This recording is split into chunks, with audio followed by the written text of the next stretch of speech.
महानगर में रहते हैं आप और आपको शौक है कि आप जो हैं एक ऐसी सब्जी खा सके जो आपको स्वस्थ रखे, आपको बीमार ना करे, तो आप एक प्रयास करते हैं कि कहीं से खोज कर लाते हैं कुछ ऐसी सब्जियां जो पेस्टिसाइड इस्तेमाल करके ना उगाई गई हो। लेकिन हम आपको एक ऐसे जगह पर आज लेकर आए हैं जहां पर एक अच्छे खासे बागवानी आप देख सकते हैं यहाँ पर अगल बगल में मेरे। और ये जो पूरा का पूरा बागवानी बनाया गया है वो इसलिए बनाया गया है क्योंकि सब्जी ऐसी खाई जा सके, अपने घर की बनाई हुई सब्जी, अपने घर में उगाई हुई सब्जी जो जिसमें पेस्टिसाइड्स ना हो, कुछ बीमारियां ना हो। हमारे साथ में हैं ऐसे लोग जो इनकी शुरुआत करते हैं, रूफ टॉप गार्डनिंग इसको कहते हैं, और किस तरीके से ये इनके फ़ायदेमंद है इन सब के लिए हम जानते हैं इनसे। सर, सबसे पहले अपना एक बार अपने बारे में बता दीजिए और ये कैसे आया दिमाग में कि इस तरह करना है वो बता दीजिए। मेरा नाम विशाल गौड़ है and my missus is Ruchika Gaur. We are running Rudra global school, she is principal, I am director. तो हम लोगों को ये ख्याल 10 साल पहले ऑर्गेनिक दाल खाते वक्त आया कि दाल चावल ऑर्गेनिक उपलब्ध हो जाते हैं मार्केट में, पर सब्जियां उपलब्ध नहीं हो पाती हैं। तो इसके लिए फिर हमने सर्च करना शुरू करा। पद्मश्री श्री सुभाष पालेकर जी की 5 दिन की ट्रेनिंग हरिद्वार में अटेंड की। तब हमें उन्होंने बहुत सरल टिप्स दिए कि किस तरीके से सरल तरीके से छत पर हम लोग अपनी खाद बना सकते हैं अपने घर की सब्जियों से, और जो गोबर हमें उपलब्ध हो जाए उसका यूज़ करके हम कर सकते हैं। फिर बाकी बहुत लोगों को सर्च किया, यूट्यूब सर्च किया, स्टडी किया, गए तो हमने पाया कि घर पे अपने घरेलू कचरे से खाद बनाने के लिए पूसा डिकम्पोजर का हम लोग प्रयोग करते हैं और गौमूत्र का। तो देसी गाय के गोबर गौमूत्र का प्रयोग करके हम लोग ड्रम में, जैसा कि आप यहाँ देख रहे हैं, ये जो ड्रम है हम लोगों ने ड्रम यूज़ करे हैं, और इस ड्रम में हम लेयर बाय लेयर लगाते हैं कचरे को, हरे कचरे को और गोबर को, और उस पर हम लोग पूसा डिकम्पोजर का एक स्प्रे कर देते हैं डाइल्यूटेड। पूसा डिकम्पोजर बैक्टीरिया का एक तरीके से दही जमाने के लिए जामन होता है, उसी तरीके से उसमें बैक्टीरिया कल्चर होता है जो हरी पत्तियों को खा के उसकी जल्दी ही कम समय में खाद बना देता है। ये कितना एरिया कितना है आपने और कितनी सब्जियां उगाई हैं, और क्या कि सीजनल सब्जियां ही होती हैं या किस तरीके की होती हैं? यहाँ पर हम सीजनल सब्जियां ही उगाते हैं। ये प्राकृतिक खेती का सबसे पहला सिद्धांत है कि हम लोगों को जो सब्जियां हैं उसमें कोई पेस्टिसाइड का यूज़ नहीं करना, और हम लोगों को इसके अंदर जो हम लोग बीज होते हैं सीजन के लाते हैं, उन्हें लगाते हैं। उसके लिए हम बीजामृत, जैसा कि बताया है उन्होंने, बीजामृत देसी गाय के गौमूत्र, गोबर, चूना, गुड़, इनका प्रयोग करके बीजों को शुद्ध कर लेते हैं। तो बीज का अंकुरण बहुत ज़्यादा होता है, बहुत अच्छा होता है, और उससे पैदा होने वाले पौधे हष्ट-पुष्ट होते हैं। यहाँ हम लोग 3 सालों से ये गार्डनिंग कर रहे हैं और हमें कोई भी पेस्टिसाइड यूज़ करने की आवश्यकता नहीं पड़ती।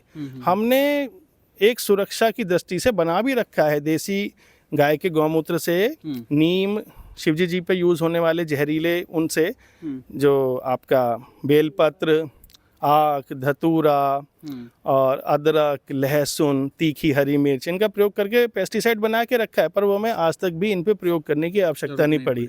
हम इन पे हर 15 दिन में देसी गाय के गौमूत्र को 1:10 में डाइल्यूट करके उसका स्प्रे करते हैं। वो एज ए फर्टिलाइज़र भी काम करता है और अपना पेस्टिसाइड का भी एक सुरक्षात्मक कवच देता है।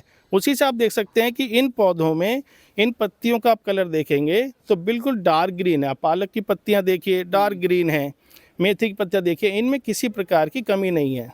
दैट इज़ डार्क ग्रीन, आप देख सकते हैं। तो यहाँ पर हमने जो सब्जी में आप बात करें तो पत्तेदार सब्जियां हमने उगा रखी हैं इसके अंदर। पत्तेदार सब्जियों में सबसे जल्दी, सबसे होने वाली आसानी से सब्जियां हैं पालक। मैं गोभी दिखाना चाहूँगा, गोभी कितनी खूबसूरत, आप गोभी छोटा है लेकिन कितना एक कसा हुआ जो गोभी होती है वो आप ये देख सकते हैं। इस कच्ची गोभी को खाने में आप देखेंगे तो बिल्कुल मावे जैसा स्वाद आता है। इसे आप कच्ची को तोड़ के भी खाएंगे तो बहुत टेस्टी स्वाद होता है। चाहे यहाँ पे कोई भी प्रोडक्ट हो, उसमें टेस्ट ही सबसे नंबर 1 आता है, क्योंकि यही ऑर्गेनिक खेती की विशेषता है। ये शायद गाजर है ना? ये गाजर है।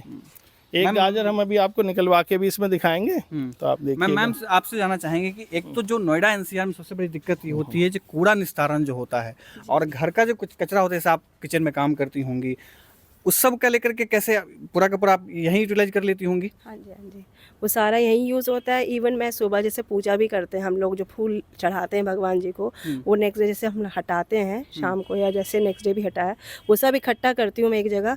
फिर उसको इकट्ठा करके यहाँ लाके अपना ऊपर लेकर आते हैं, उसकी वो खाद और वो सब पूरा बनाने का हमारा रहता अच्छा, है। एक चीज़ और कि महिलाओं को बड़ी चिंता होती है घर में सब्जी लेने की, तो आपको तो कोई चिंता नहीं होती हो? कहे सर को नहीं कहते होंगे कि आप बाहर से सब्जी लेके आओ? मेरा तो देखिए, मेरी छोटी बेटी है, मतलब उसको जब मैं एक बार पढ़ा रही थी प्लांट्स चैप्टर, तो उसको ये नहीं समझ था कि गाजर कैसे होता है या मतलब वो सब। तो जब पिछले बार जब सर्दियों में हमने किया और उसने गाजर निकाला, जैसे पुल किया और ये अपना मूली वगैरह, तब उसे समझ में आया कि मूली और गाजर ऐसे निकालते हैं। तो अब वो भी बोलती है मेरे से कि मम्मा मैं ऊपर जाके खींच के निकाल के लाऊं। तो मतलब बच्चों को भी ये सिखाने के लिए बहुत महानगर में बड़ी एक बात घटना है। मैं आपको बताता हूँ। कहीं हम बैठे थे तो कहीं पे बात हुई कि आलू कहाँ मिलता है, तो बच्चा बताता है मदर डेयरी पे मिलता है। उसको पता ही नहीं है कि ये शहरों के बच्चों की इस तरीके से खेती देखी नहीं उन्होंने, तो उनको पता ही नहीं है कि ये खेती जो है आलू कहाँ से निकलता है, तो वो मदर डेयरी से मिलता है। तो ये एक बड़ी अच्छा एक ये है। और बेटी भी मेरी बोलती है कि मम्मा ये घर में मटर लगी है ना, वो क्योंकि उसे भी पता चल रहा है कि वो मतलब घर की है तो मीठी है, बाहर से आती है तो इतनी अच्छी नहीं लगती उसको जैसे। तो वो वेट करती है कि कब मटर घर में आएगी, कब मैं खाऊंगी करके।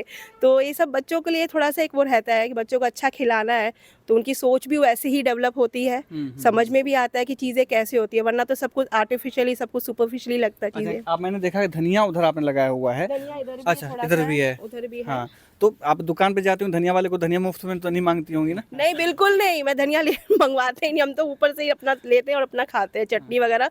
तो उसका वो खुशबू भी पता चलता है, जैसे मैंने आपको भी अभी दिखाया कि थोड़ा मछली है तो उसकी खुशबू में फ़र्क है। वरना अगर आप बाजार का लेते हैं तो उसमें महक आती है, जैसे गंदे पानी का जैसे उसमें डाला है, तो वो महक फील होती है, वही वो दिखाते हैं। वैसी ही फीलिंग आती है अच्छा, उसमें। एक बात ये बताएं कि जैसे आप लोग ये करते हैं तो घर से बाहर बहुत कम सब्जी लेनी पड़ती होगी, लेनी पड़ती है, क्या होता है उसका पॉकेट फ्रेंडली कितना है?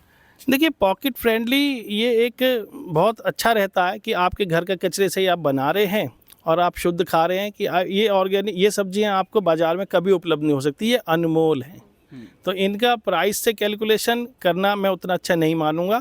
बाकी जो सरल चीज़ें हमें ज़रूर करनी चाहिए, पुदीना, धनिया, पालक, मेथी बहुत सरल तरीके से हो जाती है। और जितनी बड़ी छत है आप ये उतने ही कंटेनर रख लीजिए, ये बिल्कुल सेफ़ है। छत पे कोई पानी जमा नहीं होता है, छत में कोई पानी नहीं आता है। ड्रम को ज़मीन से ऊंचा रखें, ईंट लगा के, और कोई समस्या नहीं। अच्छा, ये ड्रम भी जो है सो आप रीयूज कर सकते हैं। जैसे उधर आप देखेंगे तो वहाँ पे जो बाल्टी, जो जितने आप शायद कलरफुल जो करने के लिए घर बनाए वो बाल्टियाँ हैं वहाँ पे, है ना? हाँ जी, जो घर की पुरानी बाल्टियाँ पेंट की होती हैं, उनका ये बहुत अच्छा यूटिलाइजेशन है। ये बहुत ही अच्छा प्रयास है। वैसे आप जैसे मैं कुछ सब्जियां दिखाना चाहूँगा कि कौन कौन सी सब्जी है यहाँ पे। जैसे आपने गोभी देख लिया, ये शिमला मिर्च है। शिमला मिर्च आप देखेंगे कि इस तरीके का कैसा होता है। मैं पहली बार शिमला मिर्च का पौधा देख रहा हूँ, मैं खुद अपनी ज़िंदगी बता रहा हूँ मैं। और अब ये गोभी देखिए कितना एक गमले में, छोटे से गमले में, और जो बनाया गया है, गोभी उगाई गई है और बहुत ही अच्छा लग रहा है। अच्छा, ये शायद सलाद वाला है ना, जो सलाद ये लेट्यूस है, सलाद पत्ता, जो बर्गर में यूज़ होता है, ये मतलब जो सब यूज़ करते हैं, बहुत अच्छा होता है। पत्ता गोभी के पत्ते को लोग अवॉइड करते हैं क्योंकि उसमें उबालने के पश्चात भी कीड़ा रह जाता है। इसके लिए ये पत्ता गोभी के पत्ते का चाइनीज़ में सबसे अच्छा सब्स्टिट्यूट है, सबसे सस्ता पौधा है। इसे लगाइए और कोई मेंटेनेंस नहीं मांगता और बहुत आसानी से हो जाता है। समय कितना देना पड़ता है इस खेती के लिए? समय कितना देना पड़ता है? समय तो देखिए, आप सुबह शाम का थोड़ा देना तो पड़ता ही है, क्योंकि आप नहीं देखेंगे तो आप फिर आप उसमें आप फ़ायदा कैसे लेंगे उसका, वरना तो हाँ, तो वो अच्छा भी रहता ही है जो है चीज़ों को करते हैं। अब हमारे घर में जैसे साग बनता है, तो मेरे घर में साग जब भी बनाए यहीं से बनाए, तो बच्चों को भी एक वो है, मैंने एक घर में एक चूल्हा भी रखा हुआ है। तो हम लोग जो है साग संडे के दिन बनाते हैं ज़्यादातर, जिससे कि मतलब संडे को एक्चुअली छुट्टी होती है, कहीं जाना नहीं होता जैसे। तो बच्चों को भी रहता है कि आज संडे का दिन है तो आज साग मिलेगा, वो भी चूल्हे पे बना हुआ, तो उसका अपना एक स्वाद होता है, जल्दी पकता है और उसका टेस्ट भी बढ़िया रहता है। मतलब खाने में लगता है कि हाँ कुछ खाया है जो है। तो बाजार से हम नहीं लेकर आते। आप हमें जरूर न्योता पे बुलाइएगा। बिल्कुल देंगे। और आपने कहा कि कोई गाजर दिखाएंगे, मैं वो गाजर देखना चाहता हूँ किस तरीके का है, तो ताकि दर्शक और अच्छे से समझ पाएँ कि किस तरीके के यहाँ पे सब्जियाँ जो उगाई जाती हैं और कैसे है। जैसे ये गाजर का पौधा है जो जड़ से निकलता है, ये ना। तो ये हमने दो चीज़ें निकाली हैं, एक तो गाजर है और एक मूली है। बहुत अच्छा लग रहा है, दो कलर, एक वाइट और एक रेड जो है, बहुत अच्छा कलरफुल लग रहा है। तो हम इसको टेस्ट करेंगे कि किस तरीके का इसका स्वाद है और किस तरीके से आप अपने घर के बाहर में या इस तरीके के जो छत होते हैं, छत वाले स्पेस पे आप अपना एक छोटा सा गार्डन बना सकते हैं। और इसको पहले मैं खा के देखता हूँ।